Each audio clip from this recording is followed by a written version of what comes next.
শেখ হাসিনার বিরুদ্ধে মানবতা বিরোধী অপরাধের অভিযোগপত্র জমা কাল, বিচার প্রক্রিয়া সরাসরি সম্প্রচারের প্রস্তুতি।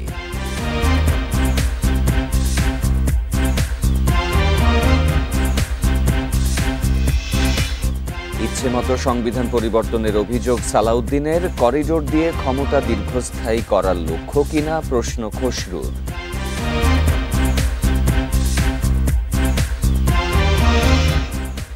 রাজধানীর মিরপুরের দারুস সালামে দুই যুবককে পিটিয়ে ও কুপিয়ে হত্যা, মাদক ব্যবসা ও ছিনতাইয়ের অভিযোগ, তদন্তে পুলিশ।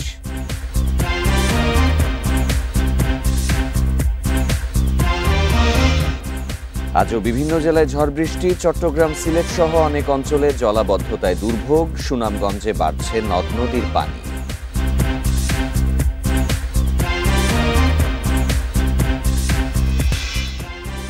বিরতিহীন রাত ৯টায় বাংলাদেশে স্বাগত, সাথে আছি শাফাদ্দিন ফরিদ। শুনছিলেন শিরোনাম, এবারে পুরো খবর। শেখ হাসিনার বিচার প্রক্রিয়া বিটিভির মাধ্যমে কাল সরাসরি সম্প্রচার করা হতে পারে বলে জানিয়েছে প্রসিকিউশন। এজন্য প্রস্তুত করা হয়েছে ট্রাইব্যুনালের এজলাস কক্ষ। সম্প্রচারের আগে অনুমতি নিতে হবে ট্রাইব্যুনালের। কাল শেখ হাসিনার বিরুদ্ধে দাখিল করা হবে আনুষ্ঠানিক অভিযোগপত্র। প্রথমে বিটিভির মাধ্যমে এই প্রক্রিয়া সম্প্রচার করা হবে, তবে আদালতের অনুমতি পেলে সামাজিক মাধ্যমেও শেখ হাসিনার বিচার সম্প্রচারে যাবতীয় প্রস্তুতি নেওয়া হয়েছে। সম্প্রতি ট্রাইব্যুনালের এজলাস কক্ষে ক্যামেরা সহ সকল যন্ত্রপাতি যুক্ত করা হয়েছে। এর আগে জুলাই আগস্ট আন্দোলনে মানবতা বিরোধী অপরাধের বিচারে স্বচ্ছতা নিশ্চিতে সরাসরি সম্প্রচারের বিধান যুক্ত করে আইন সংশোধন করা হয়। ভারত, পাকিস্তান সহ বিশ্বের ২১টি দেশে উচ্চ আদালতের বিচার সরাসরি সম্প্রচারের সুবিধা রয়েছে।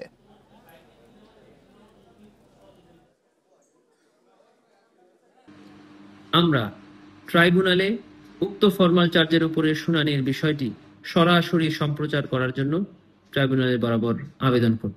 মাননীয় ট্রাইব্যুনাল যদি আমাদের আবেদন মঞ্জুর করেন এবং সরাসরি সম্প্রচারের অনুমতি দেন, তবে ট্রাইব্যুনালের ওয়েবসাইট অথবা ইউটিউব চ্যানেল থেকে ফরমাল চার্জের উপরে শুনানির প্রসিডিংসটি সরাসরি সম্প্রচার করা হবে।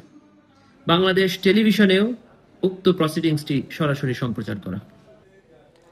ক্ষমতাচ্যুত আওয়ামী লীগ সরকারের আমলে গুম হয়েছেন ৭০০রও বেশি মানুষ। ভুক্তভোগী পরিবারগুলোর দাবি, গুমের তদন্ত বিচারের জন্য গুম কমিশন গঠনের ৮ মাস পরেও দৃশ্যমান অগ্রগতি নেই। আন্তর্জাতিক গুম সপ্তাহ উপলক্ষে আলোচনায় এসব কথা বলেন তারা। এ সময় আন্তর্জাতিক অপরাধ ট্রাইব্যুনালের চিফ প্রসিকিউটর জানান, গুম খুনের বিচার নিশ্চিতে শেখ হাসিনার বিরুদ্ধে মানবতা বিরোধী অপরাধের অভিযোগপত্র দাখিল করা হবে রোববার। এভাবেই অশ্রুসিক্ত চোখে বাবার জন্য আকুতি জানাচ্ছিলেন সাভা। এক যুগ আগে ২০১৩ সালে গুম হন তার বাবা মোহাম্মদ সোহেল। গুমের শিকার এমন অনেক পরিবারই জানে না আদৌ তারা বেঁচে আছেন নাকি হত্যা করা হয়েছে। আন্তর্জাতিক গুম সপ্তাহ উপলক্ষে শনিবার সকালে জাতীয় প্রেস ক্লাবে আলোচনা সভার আয়োজন করে মানবাধিকার সংগঠন অধিকার। এতে অংশ নিয়ে গুম হওয়া ব্যক্তিদের স্বজনরা তুলে ধরেন তদন্ত ও বিচার নিয়ে তাদের সংশয়ের কথা। গুম তদন্ত কমিশন নিয়েও আস্থার সংকটে তারা। দেখেন, গুম কমিশনে ১৫০০-১৯০০ দরখাস্ত জমা করেছে, তাহলে আমাকে কয়েকশো বছর বেঁচে থাকতে হবে আমার হাজবেন্ডের বিচারের জন্য। তবে আন্তর্জাতিক অপরাধ ট্রাইব্যুনালের চিফ প্রসিকিউটর তাজুল ইসলাম আশা প্রকাশ করেন, দ্রুতই গুম খুনের নিউক্লিয়াস শেখ হাসিনার বিরুদ্ধে মানবতা বিরোধী অপরাধের আনুষ্ঠানিকভাবে অভিযোগ দায়ের করা হবে। যে গুম বাংলাদেশে মানবতা বিরোধী অপরাধ এবং আয়নাঘরের জন্ম, যে সংস্কৃতি যার কারণে হয়েছিল, সেই অপরাধের যিনি নিউক্লিয়াস, তার বিরুদ্ধে আনুষ্ঠানিক অভিযোগ ইনশাআল্লাহ আগামীকালকে আমরা দাখিল করতে যাচ্ছি। এ সময় ট্রাইব্যুনালের আইনজীবী ব্যারিস্টার বিন কাশেম আরমান বলেন, সরকারকে গুমের শিকার ব্যক্তিদের পাশে দাঁড়াতে হবে। যাদের এখন পরিবার ফিরে আসেনি তাদের জন্য কিছু করুন, যারা এখন সার্ভাইভার আছে কিন্তু তারা এখন জীবনযাপন করতে পারছেন না, তার মধ্যে ভয় কাজ করছে, সমাজে তাদের প্রতি বৈষম্য কাজ করছে, তাদের পুনর্বাসনের জন্য কিছু করা দরকার। গুমের সুষ্ঠু তদন্তে গত সেপ্টেম্বরে ৫ সদস্যের গুম কমিশন গঠন করে অন্তর্বর্তী সরকার। এরপর কয়েক দফায় মেয়াদ বাড়ানো ছাড়া দৃশ্যমান কোনো অগ্রগতি নেই তাদের কার্যক্রমে। মাহফুজার রহমান মিলন, ইন্ডিপেন্ডেন্ট নিউজ, ঢাকা। সংবিধানে নিজেদের ইচ্ছে মতো পরিবর্তন আনতে চায় অন্তর্বর্তী সরকার। বিএনপি স্থায়ী কমিটির সদস্য সালাউদ্দিন আহমদ এই মন্তব্য করেছেন। ডিসেম্বরের পর নির্বাচনের পক্ষে সরকারের একটি যুক্তি থাকলেও তা জাতির সামনে তুলে ধরার আহ্বান জানান। রাজধানী ডিপ্লোমা ইঞ্জিনিয়ার্স ইনস্টিটিউটে শহীদ রাষ্ট্রপতি জিয়াউর রহমানের শাহাদাত বার্ষিকীর আলোচনায় তিনি এসব কথা বলেন। শহীদ রাষ্ট্রপতি জিয়াউর রহমানের ৪৪তম শাহাদাত বার্ষিকী উপলক্ষে আলোচনা সভার আয়োজন করে কৃষক দল। কৃষি বিপ্লবে জিয়াউর রহমানের অবদানের কথা তুলে ধরেন নেতারা। সভায় সালাউদ্দিন আহমেদ জানান, রোববার রাজনৈতিক দলগুলোর সঙ্গে দ্বিতীয় দফা বৈঠক শুরু করবে ঐকমত্য কমিশন। সেই বৈঠকে বিএনপির সঙ্গে সংস্কার নিয়ে আলোচনা করবেন প্রধান উপদেষ্টা অধ্যাপক মোহাম্মদ ইউনূস। আনুষ্ঠানিকতা আয়োজনের কোনো কমতি নেই, কিন্তু কাজের কোনো খবর নেই। আবার ডেকেছেন ২ তারিখে, এই যে দ্বিতীয় পর্বের আলোচনার আবার শুভ উদ্বোধন হবে। কেন উদ্বোধন কয়বার করতে হয়? এ সময় নির্বাচন প্রসঙ্গে তিনি অভিযোগ করেন, সংস্কারের নামে নির্বাচন পেছানোর চেষ্টা করা হচ্ছে। জনসম্মতি ছাড়াই সংবিধান পরিবর্তনের চেষ্টা করা হচ্ছে বলেও মন্তব্য করেন সালাউদ্দিন আহমেদ। শুনে রাখুন মাননীয় সংস্কার কমিশনের নেতৃবৃন্দ, ইনক্লুডিং মাননীয় প্রধান উপদেষ্টা, সংস্কার কমিশনে আপনারা নিজেদের মতো করে যে সমস্ত সংস্কার সংবিধানে চান, সেই সংস্কারগুলো জাতিকে মেনে নিতে হবে। এই ইগু কেন আপনারা লালন করেন? সংকট কাটাতে শুধু আলোচনা নয়, বাস্তবসম্মত পদক্ষেপ নেয়ার আহ্বান জানান বিএনপি নেতা। এটা আস্তে আস্তে কমছে। কারণ Rifat Alam, independent news, Dhaka. Corridor দিয়ে সরকার ক্ষমতা দীর্ঘস্থায়ী করতে চায় কিনা মানুষের মনে এমন প্রশ্ন উঠেছে বলে মন্তব্য করেছেন বিএনপি স্থায়ী কমিটির সদস্য আমির খসরু মাহমুদ চৌধুরী। বিকেলে রাজধানীতে এক আলোচনা সভায় এই মন্তব্য করেন তিনি। সাম্প্রতিক রাজনৈতিক পরিস্থিতি নিয়ে সিরডাপ মিলনায়তনে আলোচনা সভায় আমির খসরু মাহমুদ চৌধুরী বলেন, রোহিঙ্গাদের মিয়ানমারে ফেরত যাওয়া তাদের নাগরিক অধিকার।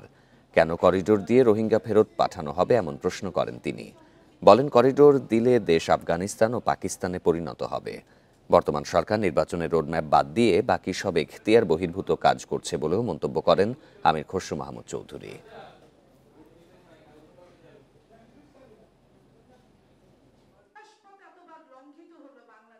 বাংলাদেশের মানুষের স্বার্থ জলাঞ্জলি দিয়ে ক্ষমতায় থাকার জন্য সবকিছুর সাথে কম্প্রোমাইজ করে সে অব্যাহতভাবে অন্যান্য রাষ্ট্রের ইন্টারেস্ট সার্ভ করত।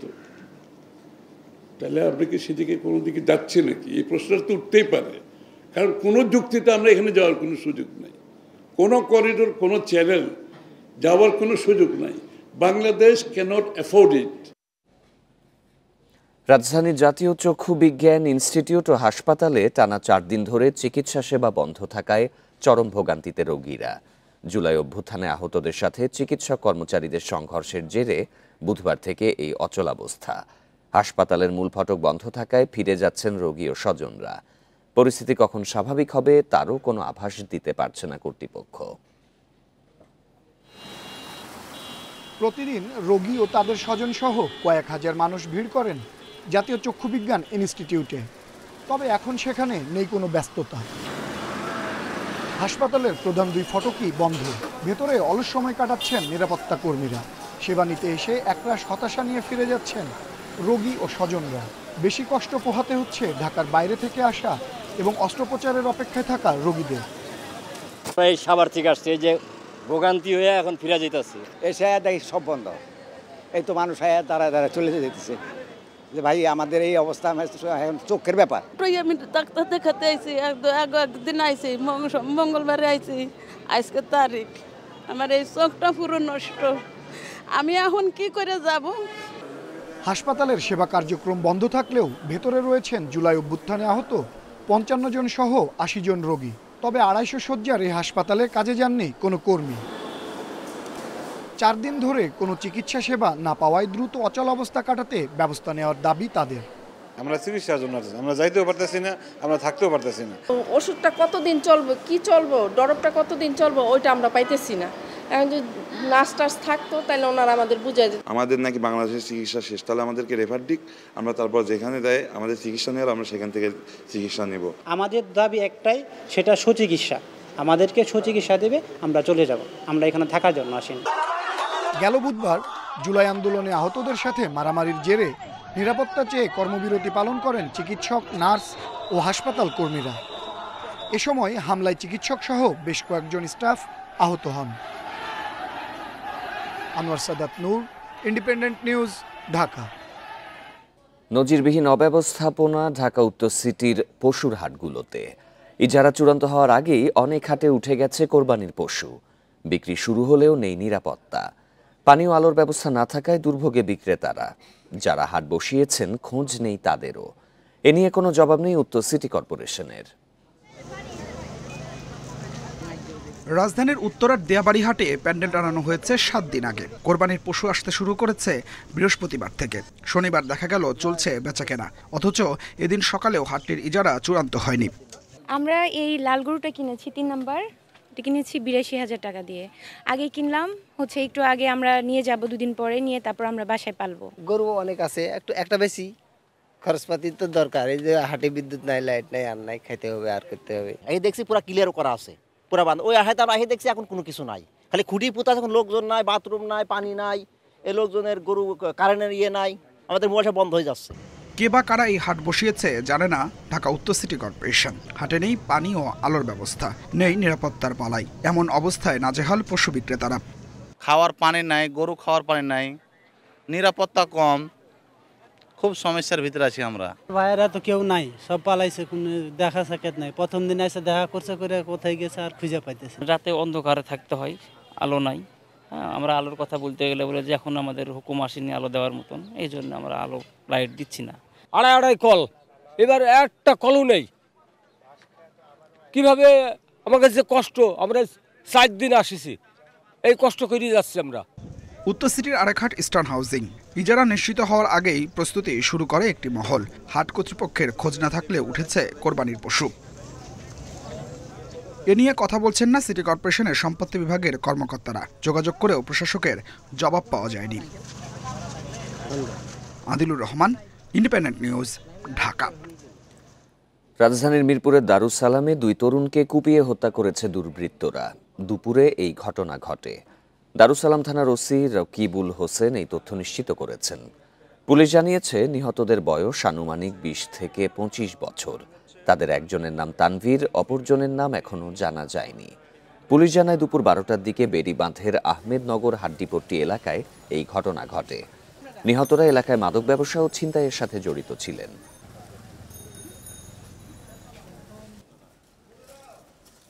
আমরা একটা তথ্য পেয়েছি দুপুর 12টার দিকে যে আহমদনগর হাড্ডিপট্টিতে 2 জনকে পিটিয়ে হত্যা করা হয়েছে। আমরা ঘটনাস্থলে গেছি, লাস্টে রিকভার করছি। একজনের আইডেন্টিটি পাওয়া গেছে, তার নাম তানভীর, আরেকজনটা পাওয়া যায়নি।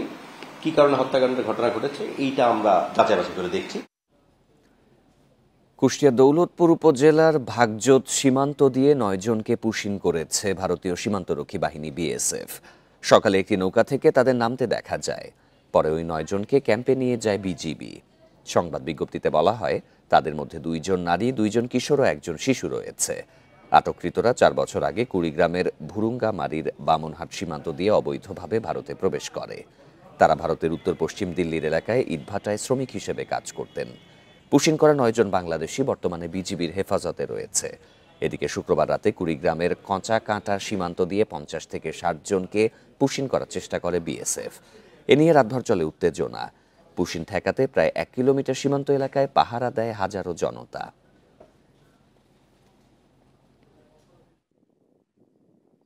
আর আমরা ইটভাটার কাজ করতাম এওয়ারি মার্কেটে। বাবুজি আসি পুলিশ ধরে দিছে, টাকা 1 টাকাও দেয়নি। না না, পুলিশে ডাকায়া আমরা পরিবার সবাই যা ধরা দিছি। দেশে বিভিন্ন স্থানে থেমে থেমে বৃষ্টি হচ্ছে। এতে নিচু এলাকায় দেখা দিয়েছে জলাবদ্ধতা। সন্ধ্যার পর থেকে চট্টগ্রাম নগরীতে টানা বর্ষণে কাতালগঞ্জ, বাকলিয়া, চকবাজার, বহদ্দারহাট এলাকা হাঁটু পানিতে তলিয়ে গেছে। এতে সাধারণ মানুষ পড়েন ভোগান্তিতে। আবহাওয়া অফিস জানিয়েছে সন্ধ্যা 6টা পর্যন্ত 82 মিলিমিটার বৃষ্টিপাত রেকর্ড করা হয়েছে। সিলেটে বেলা 3টা পর্যন্ত 156 মিলিমিটার বৃষ্টিপাত রেকর্ড করা হয়। এতে শহরের মেডিকেল রোড, কাজল, শাহ সহ বিভিন্ন সড়কে পানি জমেছে। অনেকের বাসাবাড়িতেও ঢুকেছে পানি। এদিকে বৃষ্টি ও পাহাড়ি ঢলে সুনামগঞ্জের সুরমা, কুশিয়ারা, জাদুকাটা সহ সব নদ নদীর পানি বাড়ছে। আগামী 3 দিন মেঘালয়ে ভারী থেকে অতি ভারী বৃষ্টির পূর্বাভাস আছে জানিয়েছে পানি উন্নয়ন বোর্ড। এছাড়া লালমনিরহাটে তিস্তার ডালিয়া পয়েন্টের পানি বাড়লেও বিপদসীমার ৮৮ সেন্টিমিটার নিচে প্রবাহিত হচ্ছে।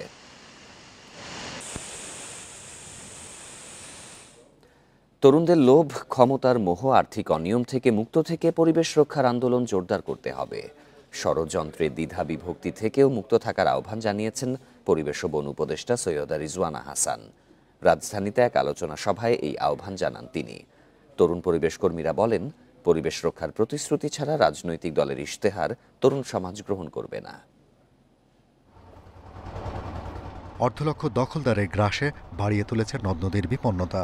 1,60,000-এরও বেশি দখলদার কবজা করে রেখেছে 2,57,000 একরেরও বেশি বনভূমি, যা চ্যালেঞ্জে ফেলেছে পরিবেশ রক্ষার প্রয়াসকে। অভিযোগ আছে প্রায় সবাই রাজনৈতিক প্রভাব খাটিয়ে বজায় রেখেছেন দখলদারিত্ব। নেতাকর্মীদের এই প্রবণতা ঠেকাতে তৎপর নয় রাজনৈতিক দলগুলো। শনিবার পরিবেশ অধিদপ্তরের আলোচনা সভায় পরিবেশ সংকট কাটাতে গুরুত্ব দেন রাজনৈতিক সমাধানের ওপর। লেমিনেটেড পোস্টার দিয়ে গাছের উপরে প্যারাক দিয়ে গাছকে মেরে আমি মানুষের কাছে ভোট চাইবো না, এই কমিটমেন্ট যদি থাকে আমাদের পরিবেশ ভালো থাকবে। ট্রাস্ট ফান্ডের এবং রেজিলিয়েন্স ফান্ড এবং অন্যান্য যে ফান্ড আছে সেটাও একটা স্বচ্ছ, অ্যাকাউন্টেবল, জবাবদিহিতা সম্পন্ন প্রসেস পরিচালিত হওয়া উচিত। আগামী নির্বাচনে দলীয় ইশতেহারে পরিবেশ রক্ষার গুরুত্ব দেওয়ার প্রতিশ্রুতি দেন রাজনৈতিক দলের নেতারা। আমাদের নির্বাচনী ম্যানিফেস্টোর একটা গুরুত্বপূর্ণ অধ্যায় হবে প্রাণ, প্রকৃতি এবং পরিবেশ। ইট ভাঙ্গা হচ্ছে, বালু রেখে দেওয়া হয়েছে, বাতাস যখন আসে বালুগুলো উড়ে উড়ে আমাদের গায়ে পড়ে। তো এই সমস্যাগুলো সমাধান করা, ইনশাল্লাহ আমরা সেটি করব। আর যদি কোনো কারণে না যাইতে পারি তাহলে যেই যাক আগামী নির্বাচনের পর সরকার পরিচালনায় তার মাথা খারাপ করে দেব, যতক্ষণ পর্যন্ত আপনাদের এই কথাগুলো তারা না মানে। আলোচনায় পরিবেশ উপদেষ্টা পরিবেশ আন্দোলন সফল করতে তরুণদের ভূমিকায় গুরুত্ব দেন। এজন্য তাদের লোভ, ক্ষমতা, মোহ থেকে মুক্ত থাকার আহ্বান জানান তিনি। ব্যক্তি স্বার্থকে প্রাধান্য দিয়েন না, দেশের জন্য আপনাদের জেনারেশনটা মানসিক প্রস্তুতি নিয়ে নেন যে দেশের জন্য আমরা আত্মত্যাগ করব। অনুষ্ঠানে উদ্বোধন হয় জলবায়ু পরিবর্তন ঝুঁকি মোকাবেলায় পরিবেশ আন্দোলনকারীদের নতুন জোট ইয়ুথ ক্লাইমেট কোয়ালিশন। আসুন আমরা এই সংলাপকে সার্থক করি। Shahriar Anirban, independent news, Dhaka. এবারে আসন্ন বাজেট নিয়ে বিশেষ প্রতিবেদন।